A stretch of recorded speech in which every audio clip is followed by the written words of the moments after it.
निर्मला सीतारमण जी ने, हमारी माननीय देश की वित्त मंत्री जी ने, जब इस बार उन्होंने बजट रखा तो उन्होंने एक बहुत महत्वपूर्ण बात कही है दोस्तों, उसको हमें देशवासियों को जरूर याद रखना चाहिए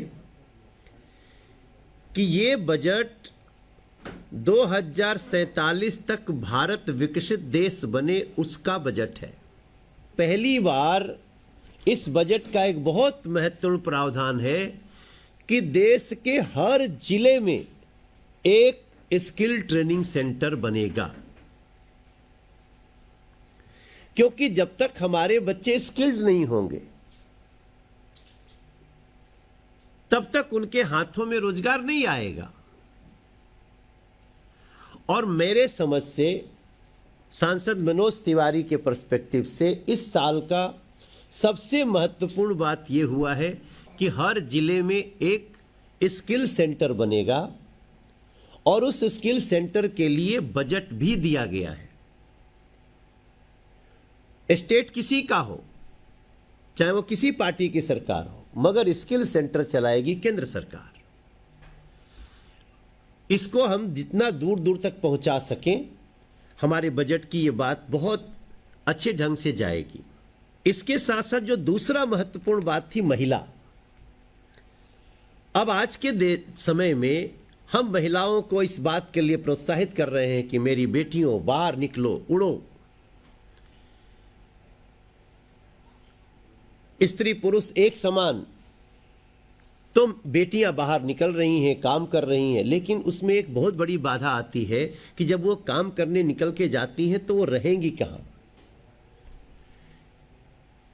और वो ऐसी जगह रहे कि उनको इसकी गरिमा के साथ रहने का, उनके परिवार को भी लगे कि नहीं, मेरी बेटी बहुत अच्छे से एक जगह रहती है।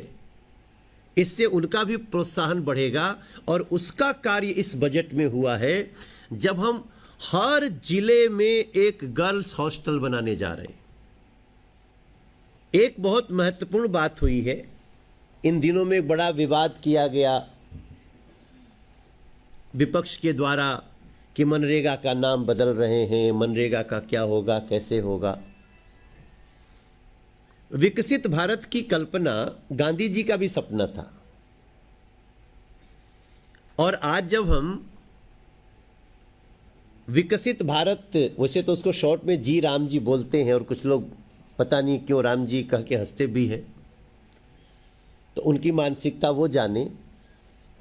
लेकिन गांधी जी, जो राम को हमेशा, राम का नाम बड़े श्रद्धा से लेते थे, हम लोग इस नई व्यवस्था में 100 घंटे की जगह 125, 100 दिन की जगह 125 दिन साल में काम देंगे, वो तो देंगे, लेकिन मनरेगा में जो पैसे पहले से हैं, जो काम चल रहे हैं, वैसा भी लगभग 30,000 करोड़ का बजट है, जिसको वहां लगाने के लिए अलग से प्रावधान किया गया है। और इसके लिए हमारी वित्त मंत्री के सूझबूझ का बड़ी धन्यवाद दिया जाना चाहिए।